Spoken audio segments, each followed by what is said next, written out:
శ్రీ గురుభ్యో నమ. శ్రీమతే రామానుజాయ నమ. ఈరోజు మంచి మాట.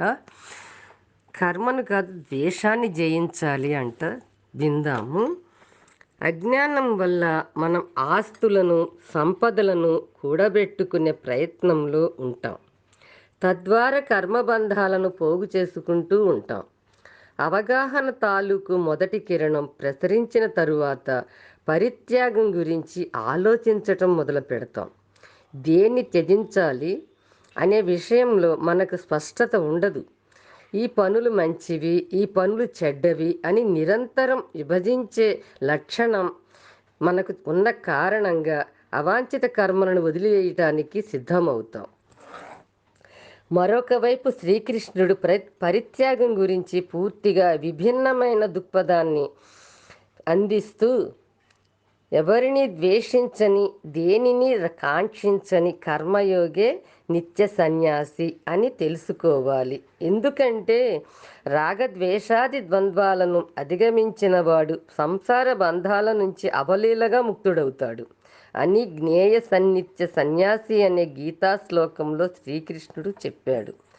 మనం మొదట విడిచిపెట్టవలసింది ద్వేషాన్ని అని మనం నమ్మే మత, కుల, జాతిపరమైన నమ్మకాలకు విరుద్ధంగా ఉండే దేని పట్ల ఉన్న ద్వేషమైనా కావచ్చు. ద్వేషం ఒక వ్యక్తి పట్ల, ఒక వృత్తి పట్ల, లేదా మన చుట్టూ జరిగే సంఘటనల పట్ల, పరిస్థితుల పట్ల కావచ్చు. కనిపించే వైరుధ్యాలలో ఏకత్వాన్ని చూడటం ప్రధానం. ఒక నిత్య సన్యాసి ద్వేషంతో పాటు కోరికను కూడా త్యజిస్తాడు. ద్వేషం, కోరికలు లాంటి లక్షణాలను విడనాడాలని శ్రీకృష్ణుడు మనకు సలహా ఇస్తాడు. నిజానికి కర్మలను పరిత్యజించటం అనేది లేనే లేదు. ఎందుకంటే మనం ఒకదాన్ని విడిచే ప్రయత్నంలో మన గుణాల ప్రభావం వల్ల మరొక కర్మను చేయటం ప్రారంభిస్తాం. బాహ్య కర్మలను విడిచే బదులు మన లోపల పాతుకుపోయిన విభజించే తత్వాన్ని తప్పనిసరిగా త్యజించాలి. జ్ఞానయోగులు పొందే పరంధామాన్ని కర్మయోగులు కూడా పొందుతారు. జ్ఞానయోగ ఫలాన్ని, కర్మయోగ ఫలాన్ని ఒక్కటిగా చూసేవాడే యథార్థాన్ని గ్రహిస్తాడు. కానీ అర్జున, కర్మయోగాన్ని అనుష్ఠించకుండా మనస్సు,